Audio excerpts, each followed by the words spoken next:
جدی چرا ایمان نمیارید؟ همین چند روز پیش بود توی لایو براتون توضیح دادم که اسماعیل قاآنی توسط همکارای خودش در سپاه پاسداران دستگیر شده و زیر شکنجه است. ممکنه ما آدمای احمقی باشیم ولی بیشعور هم هستیم. به عنوان جاسوس اسرائیل دستگیرش کردن. این انقدر خره که حالیش نیست، یا خودشو زده به خریت که ما رو خر کنه. جایی که لو رفته دولت بایدن خبر رو میرسونه به رژیم ملاها. آمریکا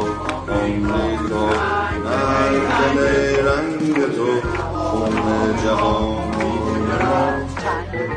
دولت بایدن خیلی کارهای کثیف داره این روزا میکنه. چی میگین؟ جدی دارین میگین؟ به بن سلمان پیام داده، از بن سلمان خواسته که به عراقچی پیام بده که عراقچی بیاد به خامنه‌ای بگه که اسرائیل توی زدن نیروگاه‌های هسته‌ای وقتی میخواد بیاد آمریکا هیچ کمکی بهش نمیکنه برای زدن